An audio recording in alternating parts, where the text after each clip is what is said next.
Captain Dex Holt stood at attention in the ornate diplomatic hall, his dress uniform crisp, despite the weight of exhaustion pressing on his shoulders. 3 years of interstellar war had aged him beyond his 32 years, leaving silver threads. In his dark hair and lines around his steel-gray eyes, the Zeralan Dominion's flagship was a marvel of alien architecture, crystalline walls that seemed to pulse with inner light. Gravity that felt somehow softer than Earth's. Captain Holt, Ambassador Vex's translator, crackled to life, the mechanical voice stark against the harmonious tones of the Zeralan language. Your service in the conflict has been ... noted. The Dominion offers this gesture of goodwill. The massive doors at the far end of the hall slid open with a whisper. What entered made Dex's breath catch in his throat. She was tall and nearly matching his 6-foot frame, with skin the color of pale amethyst that seemed to shimmer in the crystalline light. Her hair fell in golden curls around her shoulders.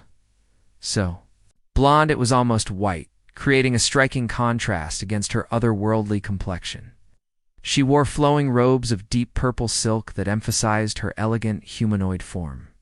2 arms, 2 legs, 5 fingers on each hand, so similar to human anatomy, yet utterly alien in her ethereal beauty. But it was her eyes that stopped him cold.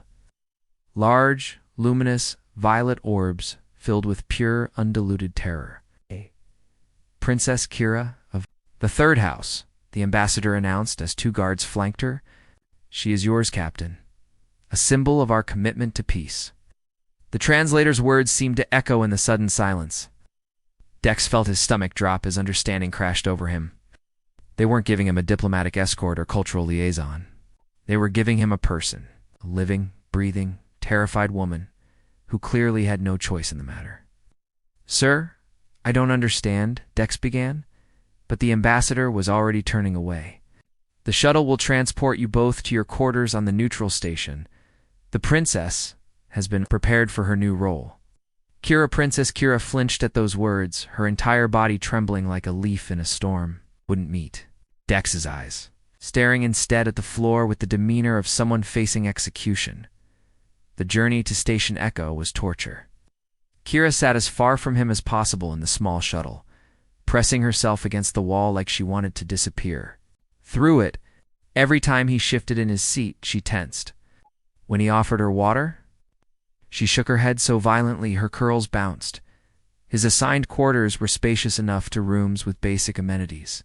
Kira immediately claimed the far corner of the main room, sinking to the floor and wrapping her arms around her knees. She was beautiful, Dex realized with uncomfortable awareness, but she looked at him like he was death incarnate. For 24 hours she didn't eat, didn't speak, barely moved except to use the facilities. Dex tried everything he could think of, offering different foods, adjusting the temperature, playing soft music from Earth's classical collection. Nothing worked. On the 2nd night, he woke to the sound of whispered words in the Zeralan language. Following the sound, he found Kira huddled in her corner, speaking to herself in rapid, desperate tones. His hands shook as he activated his military translator, dreading what he might hear. The mechanical voice filled the quiet room. He hasn't devoured me yet. Perhaps he waits for the proper ritual, or breeding season. Mother, forgive me, I don't know how to die with honor. When the monster comes, Dex's blood turned to ice. Monster. They thought humans were monsters who ate their mates. The revelation changed everything. Dex spent the rest of the night pacing his quarters, his mind reeling. How could he possibly convince someone that he wasn't planning to devour her? How did one prove they weren't a cannibalistic monster? When morning came, he approached the situation like a military operation. First objective, establish trust through consistent, non-threatening behavior. He started with food. Instead of simply offering Kira meals, he began eating, first taking obvious bites of everything before placing portions near her corner. She watched him with those luminous violet eyes, confusion flickering across her delicate features. On the 3rd day, she finally reached for a piece of fruit after watching him eat half of it. Good, he murmured in English, then switched to the few Zeralan words his translator had helped him practice. Kira, ... safe. She startled at hearing her name in his rough pronunciation, but didn't flee. Music became his second weapon against her fear. He discovered she responded to softer melodies, classical pieces from Earth that seemed to ease the constant tension. In her shoulders, sometimes he caught her humming along, her voice a ethereal harmony that made his chest tighten with unexpected emotion. The breakthrough came during the second week when Kira fell ill. Her pale purple skin had taken on a grayish hue, and she'd been shivering despite the warm quarters. Dex found her collapsed near the refresher, barely conscious. Panic flooded through him. He'd been so focused on not frightening her that he hadn't considered she might have different medical needs. Moving carefully, he lifted her surprisingly light form and carried her to the sleeping area, wrapping her in every blanket he could find. When she regained consciousness hours later, she found him sitting nearby with a bowl of warm broth, his face creased with worry. "Kira," he said softly, offering the bowl. "Hey, you need nutrients." "Da." For the first time since arriving, she looked directly into his eyes. Whatever she saw there seemed to surprise her.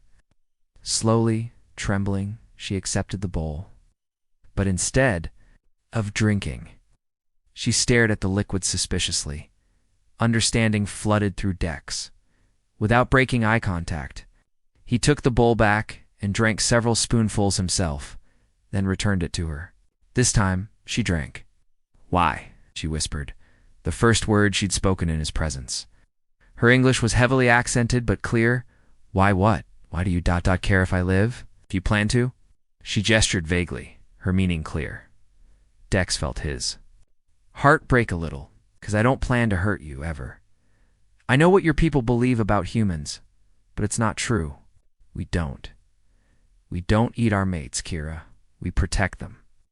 She studied his face for a long moment, those otherworldly eyes searching for deception. "Your translator told you what I said." "Yes, and you're not angry that I called you monster?" Dex said firmly.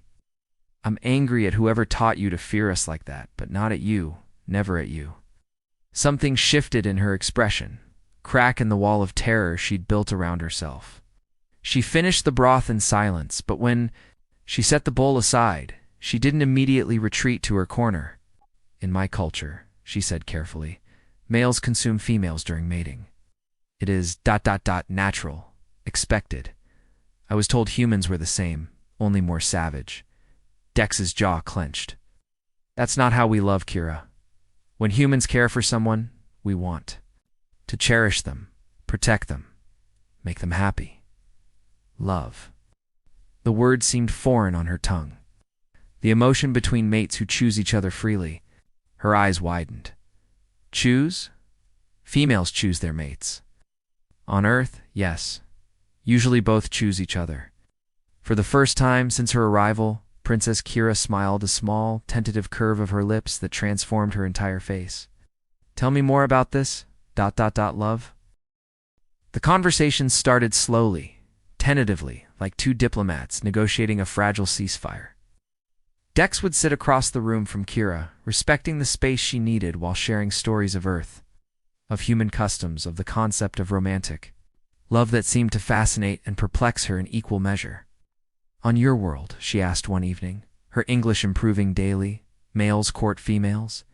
They bring gifts and speak poetry?" Dex chuckled. "Some do. Others prefer more practical approaches. But yes, courtship is common. We try to win someone's affection through kindness, compatibility, shared interests." Kira's head tilted. A gesture he'd learned meant she was processing something particularly foreign. "And the female may refuse?" "Of course. Love requires consent." "From both parties. Consent." She repeated the word like it was precious. "We have no such word in Zeralon." As days passed, Kira began sharing her own culture. She told him of the crystalline cities beneath purple skies, of art forms that used light itself as a medium, of her education in diplomacy and statecraft that had been cut short when she was selected as a gift. "I was trained to serve the Dominions." "Interests," she explained, sitting closer now, only an arm's length away instead of across the room. "But I never expected to serve them as ... this." You're not serving anyone, Dex said firmly. You're a person, not property. On Earth, that distinction matters. The moment that changed everything came when Kira cut her hand on a broken piece of equipment. Dex heard her sharp intake of breath and turned to find her staring at the purple blood welling from her palm. Let me help, he said, reaching for the medical kit. She tensed, but didn't pull away as he approached. Your people, do they smell blood and lose control? No, Kira. We help heal injuries, not cause more. He knelt beside her, his movements slow and deliberate. When he gently took her injured hand in his, she trembled, but not from fear this time. Her skin was softer than he'd imagined, warmer, with a faint luminescence that seemed to pulse with her heartbeat. This might sting, he warned, cleaning the wound with antiseptic. She watched his face instead of his hands, those violet eyes studying. His expression with new intensity. You're being gentle. You're hurt. Of course I'm being gentle. As he wrapped her hand in clean bandages, their faces were inches apart. He could smell something like starlight and rain in her hair, could see the flecks of silver in her eyes. When he finished, neither of them moved away.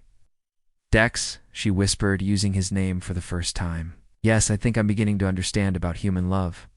The admission hung between them, heavy with possibility. Dex felt his pulse quicken, but he forced himself to remain still. The last thing he wanted was to rush her or make her feel pressured. And what do you understand? He asked softly.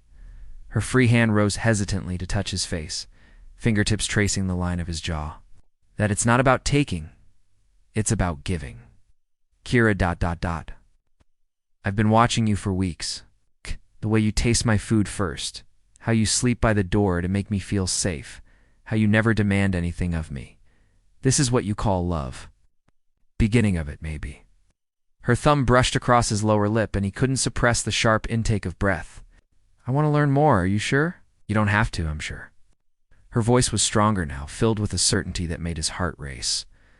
Teach me about human love, Dex. Show me what it means to choose.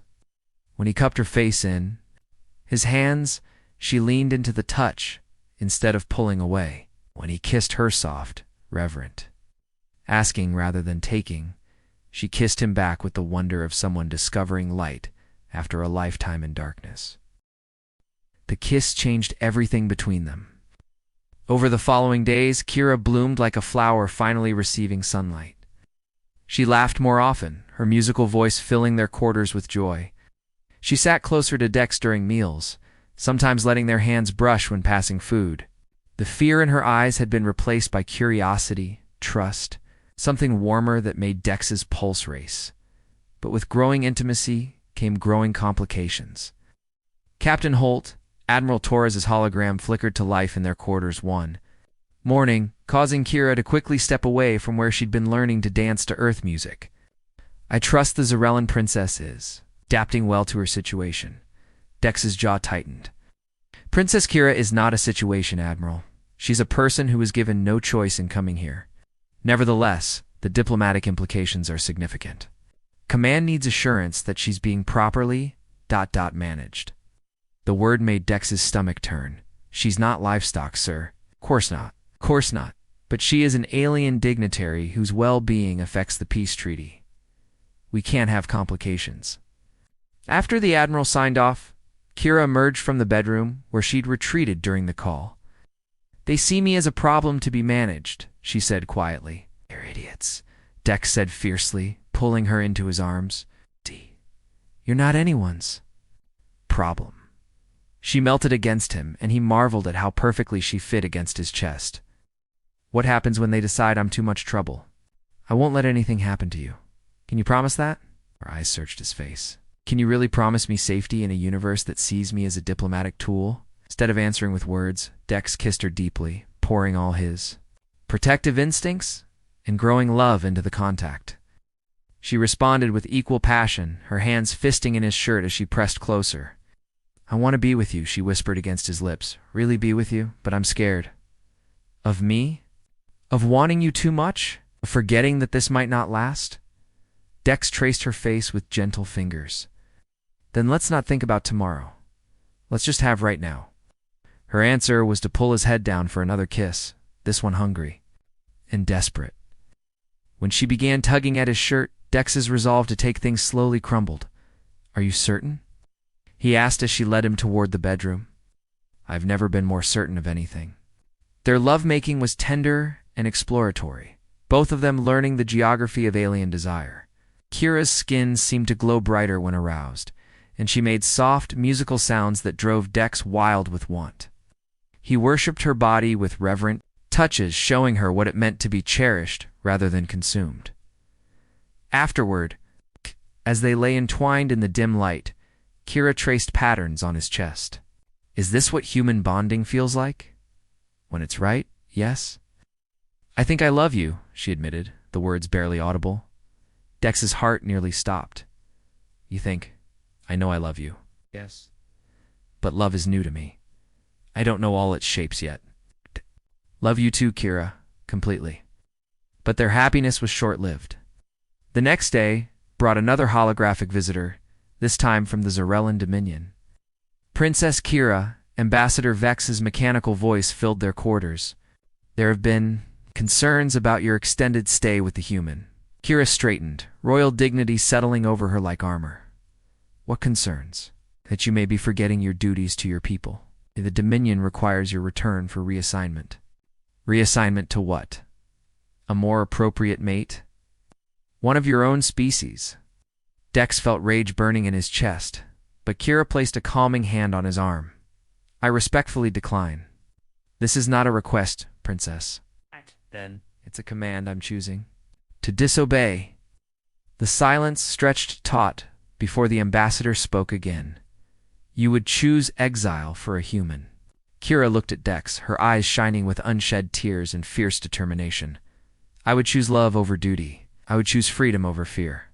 "Very well. You have 72 hours to reconsider. After that, the Dominion will take more direct action." When the transmission ended, Kira collapsed into Dex's arms, finally allowing the tears to fall. "They'll come for me. Let them try," Dex said grimly. "I'll fight anyone who tries to take you away, even if it means war. Even if it means everything." The next 48 hours passed in a blur of desperate planning and stolen moments. Dex reached out to old military contacts while Kira used her diplomatic training to explore legal options. Both Earth Command and the Zarellan Dominion wanted them separated, one viewing Kira as a security risk, the other seeing Dex as a corrupting influence. "There's a colony ship leaving for the Outer Rim tomorrow," Dex told her as they lay in bed, holding each other close. New harmony. "It's beyond both governments' jurisdiction. You would give up everything. Your career? Your world?" "I'd give up anything to keep you." Kira was quiet for a long moment. "There's something you should know about my people. When we truly mate, it creates a biological bond. We become connected in ways that go beyond emotion." Dex's heart skipped. "What kind of connection?" "I would know if you were hurt, even across star systems. You would feel my emotions as if they were your own. It's irreversible." "Are you asking me if I want that?" "I'm asking if you're prepared for what loving me really means." Dex rolled over to face her fully, his hands framing her luminous face. "Kira, I've been preparing for you my entire life without knowing it. Every battle I fought, every choice I made, was all leading me to you." She smiled through tears. "The bond happens during ... intimate connection. If we choose it, I choose it, Kira forever." Their lovemaking that night was different, slower, deeper, charged with the weight of permanent commitment. As their bodies joined, Kira's skin began to glow with brilliant light. And Dex felt something shift inside his chest, as if his heart was expanding to make room for another soul. The moment of bonding was indescribable, a rush of connection. So complete that for an instant he couldn't tell where he ended and she began. Her love flooded through him like starlight, while his protective devotion wrapped around her like armor. "I can feel you," she whispered in wonder, her hand pressed to his chest. "Always," he promised. They were interrupted by alarms blaring. Throughout the station, through their small window, they could see Zarellan ships approaching. "They're early," Kira breathed. Dex was already reaching for his clothes and weapons. "The transport to New Harmony leaves in 6 hours. We need to reach Base 7. What followed was a heart-pounding chase through the station's corridors. Zarellan. Soldiers in pursuit while Earth's security tried to intercept them both. The biological bond between them proved invaluable. They could sense each other's locations, coordinate their movements without words. They made it to the transport with minutes to spare, but not before Dex took a plasma burn to his shoulder, defending their escape route. The moment he was hurt, Kira cried out as if she'd been wounded herself. "I'm okay," he gasped, as they collapsed into seats on the departing ship. "I know exactly how okay you are," she said with a shaky laugh, her hand pressed to her own shoulder. In mirror of his injury, as the transport jumped to hyperspace, carrying them toward freedom, Kira curled against Dex's uninjured side. "No going back now. Do you regret it?" "Never." We looked up at him with eyes that held the depth of forever. "I was given to you as a symbol of peace between our peoples. But what we found is something much more powerful." "What's that?" "Proof that love can bridge any gap, overcome any obstacle, even the space between worlds." 3 years later, on the colony world of New Harmony, Captain Dex Holt, now just Dex, watched his wife tend to their garden of Earth vegetables and Zeralin light flowers. Princess Kira, no, simply Kira, hummed as she worked, her pregnancy making her skin glow with an inner radiance that took his breath away. Their daughter would be the first human-Zerellan hybrid, a living symbol of what was possible when fear gave way to love. Already, both governments were reaching out, hoping to use their family as a bridge between species. "What do you think?" Kira asked, one hand on her rounded belly as she felt the baby kick. "Should we let them?" Through their bond, Dex felt her amusement, her contentment, her absolute certainty that whatever came next, they would face it together. "Let's see what she wants first," he said, pulling his wife into his arms. "Something tells me our daughter will have her own ideas about changing the universe." As they stood together in their garden, two hearts beating as one, the first stars of evening began to appear in the alien sky, a reminder that, even in the vast darkness of space, love could create its own light.